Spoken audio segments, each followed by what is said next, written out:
Hello and welcome to my channel. So you have decided to get a ferret. Let's talk grooming.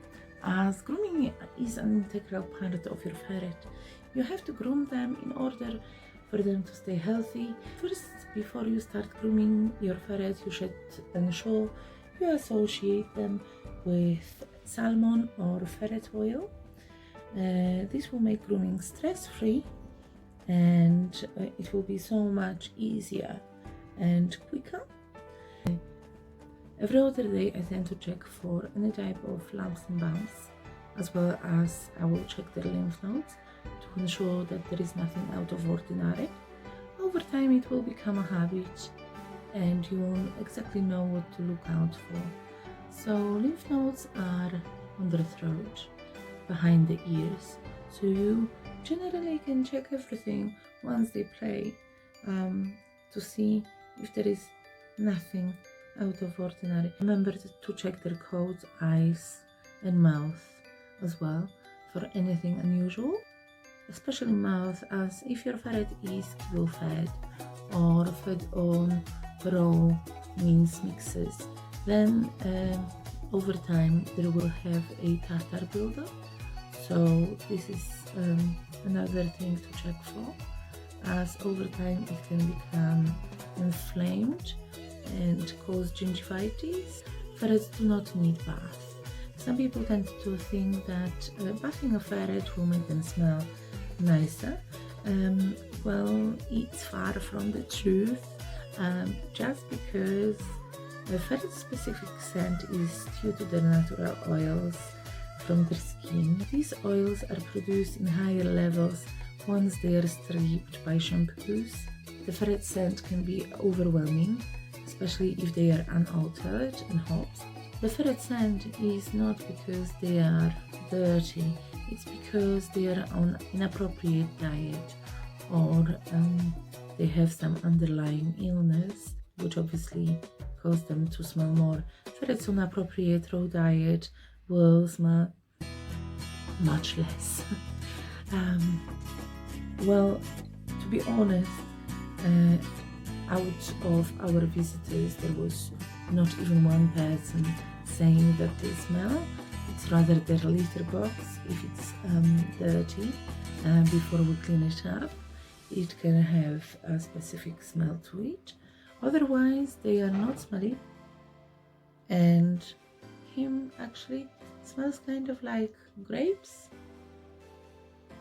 You should clip ferret nails at least once a fortnight.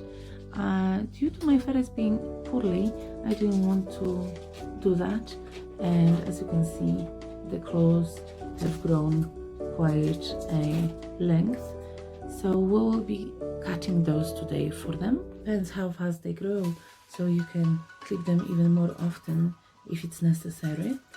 Here I have different type of clippers I can use for my ferrets. I use ferret specific ones at the moment. These clippers are specifically designed for small animals and are really good. Other type of clippers is the dog clippers. Obviously we have a dog and we use those clippers on her. So this is another type of clippers you can use, as well as regular human clippers, which are these. These can be used to clip their nails as well. To introduce ferret to salmon oil, you will ideally dab a little bit on your finger and rubber gums, so they will associate the taste. So now he knows what he's getting and he's very excited about it. As I said, prepare your clippers, your salmon or mixed oil. This is just for cutting their nails. You will have to pour some oil on their belly, but if it's the first time, I would advise to associate your ferret first with the salmon or ferret oil, and then to ensure that they are comfortable, just start touching their claws and their toes the nails with your fingers. Try to play with them when they are running around, so they will be comfortable when it comes to grooming. So we will pour some salmon oil on Bear's belly.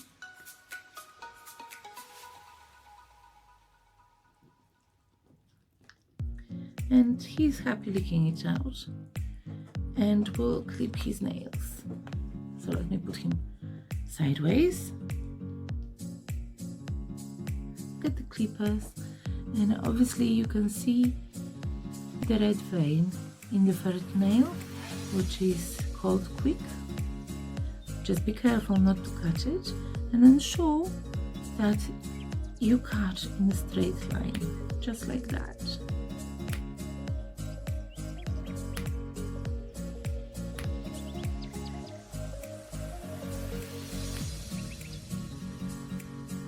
So this is first claw done. As you can see, he is not bothered by it at all. So now we'll do another one.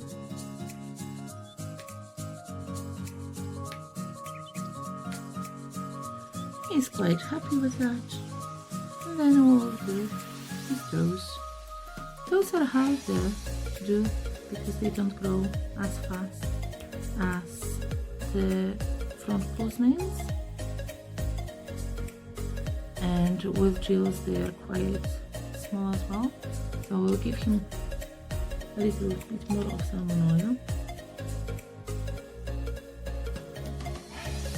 and carry on clipping his nails.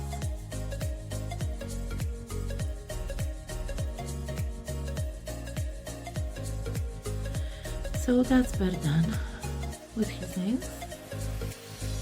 They are nice and short now. If by any chance you by accident cut the red vein inside the nail, it will bleed profoundly. So ensure you have a bit of flour or corn flour on the side, and this way you just dab the paw in that flour and it will help to stop the bleeding. So let me show you his teeth. His teeth are nice and white.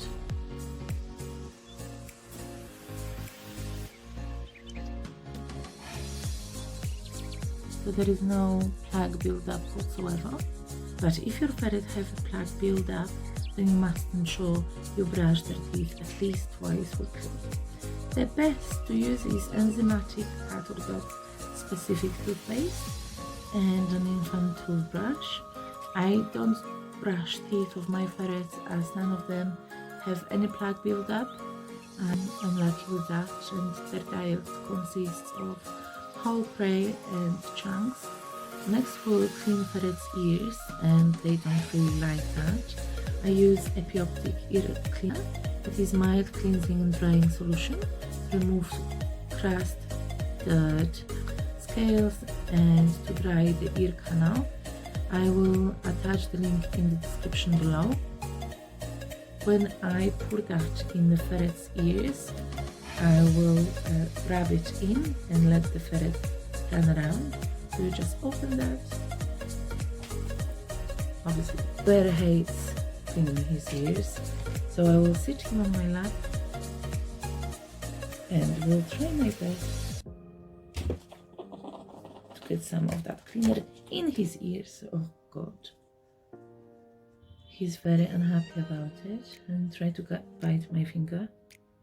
So what do you see here? Dirty ear. Bear. Bear. So as you can see, it's just a little bit.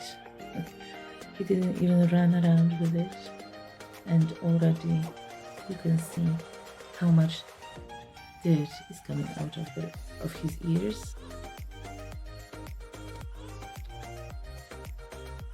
So let me just quickly check his mouth, rub his chin, and shortly he should yawn. Once he does that, I have clear view into his mouth. His teeth are good.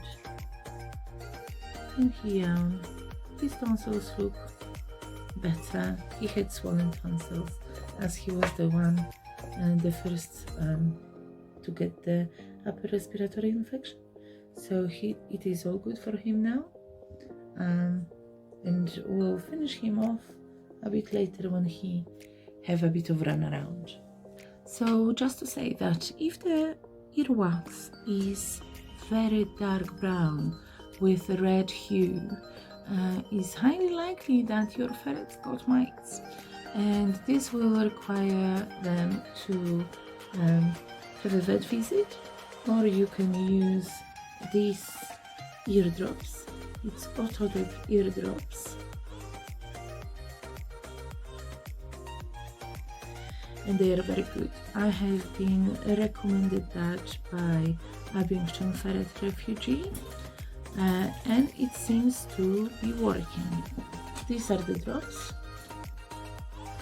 If for any reason your ferret will get dirty and you must bath them, use sensitive pet shampoo or oats, regular oats, put in a sock, tie it up, pour water in a bowl or a sink or a bathtub, put the sock with the oats in it, squeeze it a few times until the water will get milky cloudy color, and put your ferret in it and wash it in it. This will ensure that the oils are not stripped, and this is much better for the ferret than any shampoo. Make sure the water is warm as you would do for a child. Let me show exactly what I have done, how I do it again. I will show you on a few ferrets, and this will give you an idea of how this works. So here we have Castiel. Castiel is one of our albino hobs. We have 2 albino hobs and we have 1 albino Jill. He have come from a bad breeder, but he is very cute and very sweet, and he stinks because he's in season. He just got his implant on the 5th of January, so we are still waiting for it to work. So let's put him on his back as we did with Bear. Give him some salmon oil.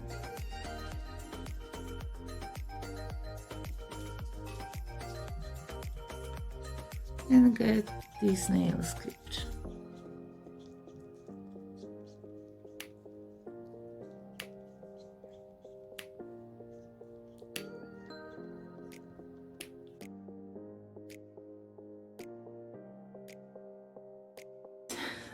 See his little balls?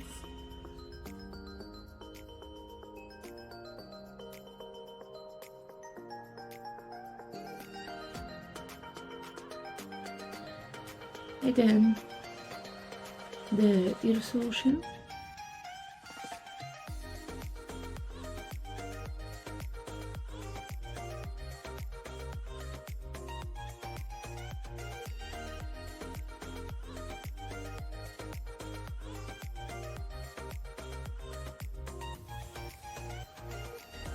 Here we have Frost.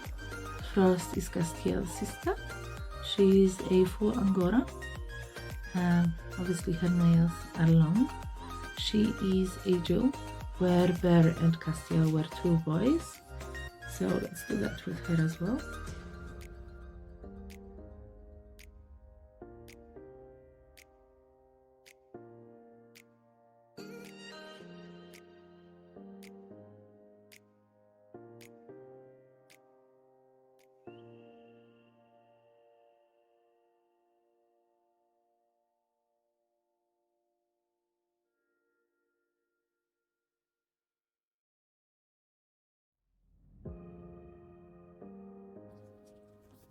We have Valkyria. Valkyria is our European polka Jill. We have only 1 European polka, and she lives with Castiel, Frost and Freak.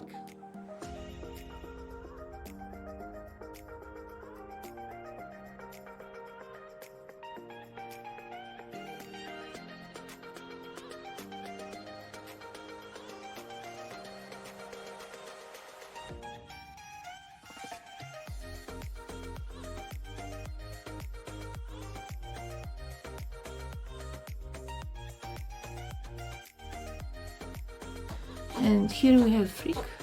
Frigg is sister of Bear. Bear and Frigg were bred by me.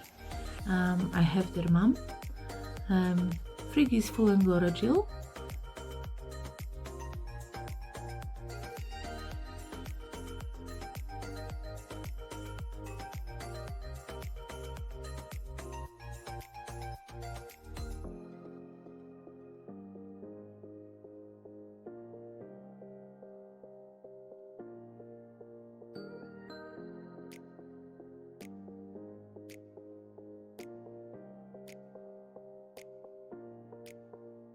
Got that Castile done as well now.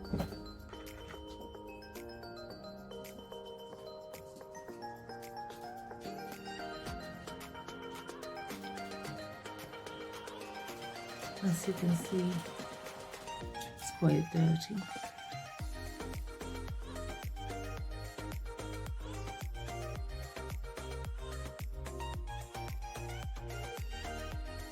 This one seems to be a little painful for him, so let me clean this properly.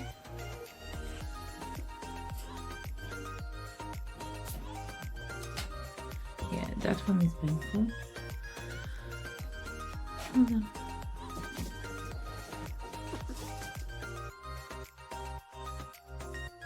I doubt there is an infection, but just to ensure that this ear is properly cleaned, and make sure you never use water, as your water can cause an infection.